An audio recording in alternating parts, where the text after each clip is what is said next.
Two of the administration's top immigration enforcers, CBP Commissioner Rodney Scott and ICE Acting Director Todd Lyons, sat before Senator Gary Peters of Michigan and faced questions they clearly did not want to answer. What unfolded was nothing short of remarkable. The administration's own officials, under oath, unable to defend the very narratives their boss, DHS Secretary Noem, fed to the American public.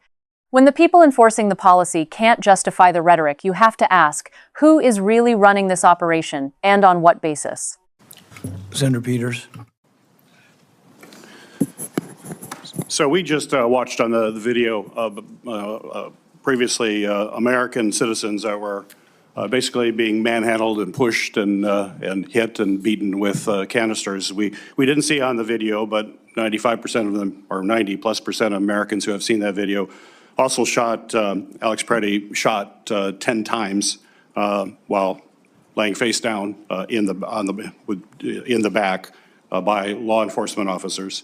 And we also know he was basically just holding a phone, being manhandled and shot 10 times. So I just want to confirm with you, filming federal officers on a public street is not illegal, is it, Mr. Scott, Mr. Lyons? Correct. No, sir. He did not, at least looking at the video, all of us who've watched the video, he did not attempt to harm law enforcement. No appearance of that. Is that correct? I don't know what happened once he was on the ground, sir. When he was laying face down with several people With a on top weapon of in him? his waistband initially. And I'm not trying to make excuses. I'm just saying I can't jump to that conclusion because I don't know what happened on the ground. That's why there's an investigation still ongoing. Standing up, I would agree with what you just said. Okay, so when he's on the ground with a bunch of officers on top of him after he's been hit with a canister, he was somehow still possibly harmed to law enforcement, you're saying? It's possible? That's happened thousands of times, yes. And Okay. Mr. Lyons, really?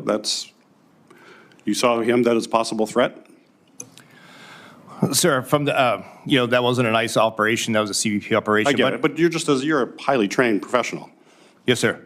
No, obviously, there's not enough evidence to speak to, but that's the best thing about this is the fact that I can speak for ICE, Office of Professional Responsibility, as well as CBPs, that they're the same, that we have to have a full investigation, and it has to come out. Okay. We have to base that training on that. So you have to have a full investigation. What everybody saw in the video, there might be some extenuating circumstances. We just don't know, but the video is very clear. And yet we had the Trump administration claim that he was attempting to inflict mass casualties. You're gonna have to explain how you had that come to that, how the Trump administration came to that conclusion when you can't even come to the conclusion that he may have been resisting when he was laying flat on his back with being beaten. How did they come to the fact that he was going to have those mass casualties? And then, quote, Secretary Noem said he was committing, quote, an act of domestic terrorism.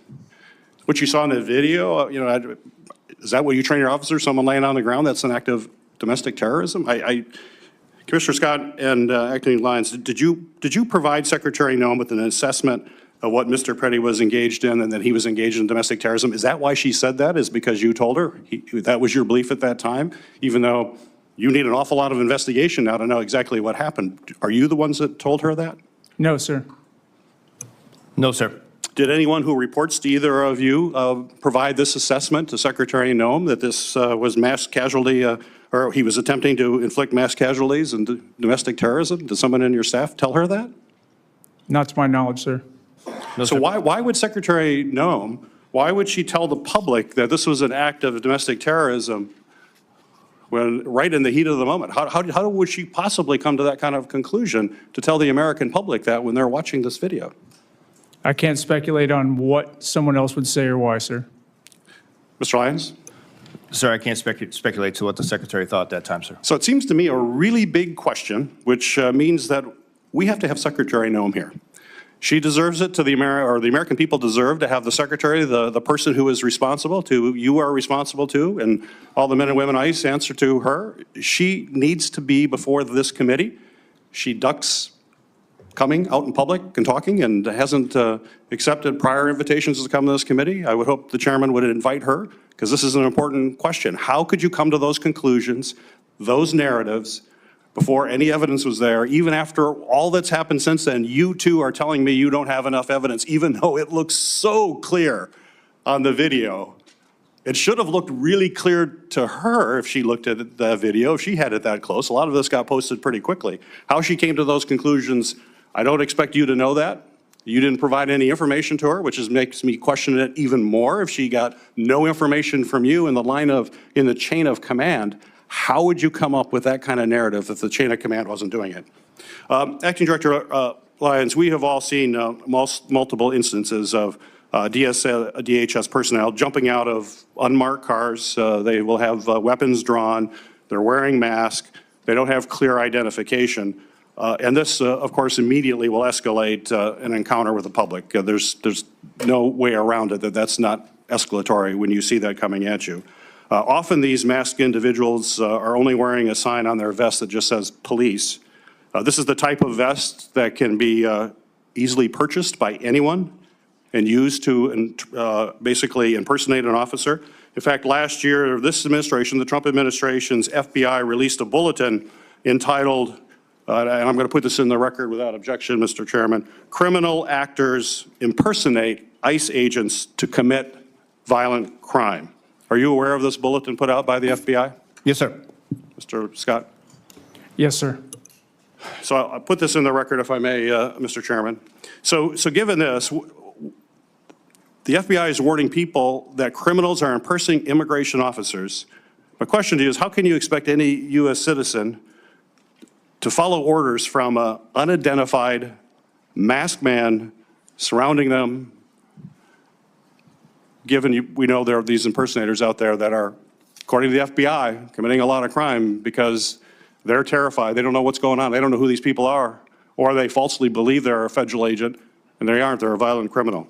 So, I mean, these tactics are causing fear. They're chaos in our communities. It's why we need, I think, to have common sense reforms to rein in these practices. What we're advocating is that the men and women who are federal agents just follow the same rules that our local police follow. Our local police are highly professional. I have the greatest respect for them. They do amazing work and put their life in harm's way regularly, but they have a set of rules that they have to follow. And that's not happening with what we're seeing with with agencies related to the federal government. So I think we should have a legitimate discussion about that safety and reasonable practices going forward. And I would hope that you would support that. Just in general, do you think that you should follow the same rules of those followed by local police in our communities? Is that reasonable, Mr. Scott? I believe you're talking about uniform standards. At CBP, we do. You have to have a name tag. It has to be clearly identified. There are times we've made exceptions on the name tag, and we used a different identifier, but it was an individual identifier so people knew who they were. And all of our agents and officers have to carry their credentials with them and their real badge with them. So all across the board, there are a wide range. We put together a proposal of a wide range of practices that have been adopted by police organizations all across the United States of America. Would you feel comfortable abiding by the same kind of regulations and guidelines that local police follow on a whole host of issues? I would look at those. I believe that very different law enforcement organizations have different considerations, but the general concepts, yes, and I think we do currently follow. Mr. Lyons? Yes, sir, I'm open to that, but one thing I'm also open to too, sir, is looking for the help from this committee and other elected officials, not only to help us bring down the rhetoric, but help us to hold those people accountable that are threatening ICE officers and agents.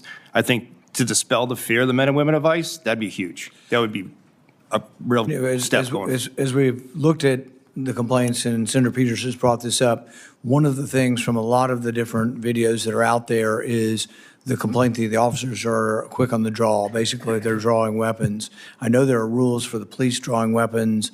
A lot of times I've been told you don't draw it unless you're planning on using it or unless there really is an imminent threat. There's some subjective nature to figuring that out. But, you know, there was one video of a woman, you don't have to come out on the specifics, but, you know, a hypothetical woman has come to a stop. She has not brandished a weapon. Her car is stopped. The ICE agents get out, all guns drawn. That to me doesn't seem like it would be consistent with your policy. What is the policy on when you draw your weapon? Each of you, Mr. Scott first. Within CBP, when the officer feels there's a threat, but in this specific, like the scenario you outlined, and not that specific, but with the vehicle can and is often used as a weapon. When we train to do felony stops, Basically, the officers, when they stop that vehicle, they're trained to have their weapons out and ready because they're stopping a felony. So it's not that simple that you have to wait until you see a weapon. Sometimes it's literally that officer presence to keep the situation under control. But the weapon's only supposed to be pulled when the agents believe that it is required to affect that law enforcement action. In this instance, I don't think it was a person that was targeted. I think it was a person they might have had some suspicion of. It wasn't a person that was targeted. The problem is that nobody really looks at this, particularly this one instance, and thinks the police would do it that way. When police make traffic stops, they avoid the car, they come from behind the car, they'll often have their hand on their weapon, but you almost never see a policeman with a gun drawn on a traffic stop or any kind of stop unless they've either seen a weapon or they really are in fear of their life. I think, and this is just my opinion, you have to look at what your rules are for drawing weapons, because it appears to me they're not using the same standard as the police. Sir, I could just speak to my experience. I've done thousands of traffic stops. Like I said, I was a 10-year city police officer prior to coming to ICE. And obviously, our training, we do fall back on the two main Supreme Court decisions, Tennessee versus Gardner, for one. And, we can't speak to the totality of the circumstances, especially in the case where we don't know exactly what it is. We can't go to that officer's mindset. So each one is separate. But if you look at the use of force, curriculum in the pyramid, officer presence is include one of those things. So to your point, sir, I've done it many times myself, felony traffic stop. In the case of ICE, oftentimes we do know it's a felon or wanted felon that we're going after. The firearm may be drawn. But again, each case is. I think it does make a difference whether you're stopping a target who's a felon stop versus stopping a random person. In the instance that was displayed recently in the news, I don't believe it was a felony stop. I don't even believe it was a targeted stop. No, sir, that's what I meant to your point. This, I think, probably was somebody filming that was annoying them or pestering them, and then they went and they followed the person and stopped them. And I think the weapons being drawn was inappropriate, but I would suggest that you need to look at these and you need to look at the policy, because I don't think they're living up to the same standard of the police. I think the police, frankly, are better trained, which is the other complaint that people have had. Have we rushed some of the people into the job, and have we not had adequate training? Senator Langford. Two of the most senior immigration enforcement officials in this country, CBP Commissioner Rodney Scott and ICE Acting Director Todd Lyons, sat under oath, looked senators in the eye, and could not confirm a single element of the narrative their own Department of Homeland Security Secretary, Noem, presented to the American public. Secretary Noem told this nation that Abram Alex Pretty, a man captured on video holding a phone, lying face down on the pavement, was committing an act of domestic terrorism and attempting to inflict mass casualties. Those are not casual words. In the lexicon of American law enforcement, those phrases carry the weight of the Patriot Act, of FISA courts, of indefinite detention. They are the words we reserve for the gravest threats this nation faces. And yet, when Senator Peters of Michigan, methodically, carefully, and with the patience of a prosecutor, asked Commissioner Scott and Acting Director Lyons whether either of them, or anyone in their chain of command, provided Secretary Noem with an assessment supporting those extraordinary claims, the answer was unequivocal. No, sir. Not to my knowledge, sir. The Secretary of Homeland Security branded an American citizen a domestic terrorist on national television, and her own operational commanders say they never told her any such thing. But that wasn't the only revelation today. What emerged in that hearing room was a portrait of an enforcement apparatus operating without the basic guardrails that every local police department in America takes for granted. Masked agents in unmarked vehicles, no clear identification, weapons drawn on unarmed civilians during routine stops. And here's the darkest irony of all. The FBI, this administration's own FBI, has issued a formal bulletin warning the public that criminals are actively impersonating ICE agents to commit violent crimes. So we have a federal government telling citizens to comply immediately with armed, unidentified individuals, while simultaneously warning them that armed, unidentified individuals may be criminals posing as agents. Even the chairman acknowledged that officers drew weapons on a woman who had already stopped her vehicle, who was not brandishing a weapon, who posed no visible threat. His words were direct. I think the weapons being drawn was inappropriate. He went further. The police, frankly, are better trained. When the chairman of your oversight committee is publicly questioning whether your agents are adequately trained, that is not a partisan attack. That is an institutional alarm bell. And let's talk about Acting Director Lyons for a moment, because his testimony was perhaps the most revealing. Here is a man who spent 10 years as a city police officer before joining ICE. He knows the standards. He knows the case law. He knows the use of force continuum. And yet, when pressed on whether a man lying face down under a pile of officers could possibly constitute a threat, the best he could offer was, "That's happened thousands of times. That is not an answer. That is a deflection, dressed in the language of experience." What we saw today was the architecture of impunity laid bare. A secretary who makes claims her own officials can't support. Agents who operate outside the norms of professional policing. And a chain of command that, when questioned, retreats behind the phrase ongoing investigation as if it were a constitutional shield rather than what it actually is, a bureaucratic delay tactic designed to outlast the news cycle. Secretary Noem has been invited to testify before this committee. She has, thus far, declined. Senator Peters is right. She owes the American people an explanation.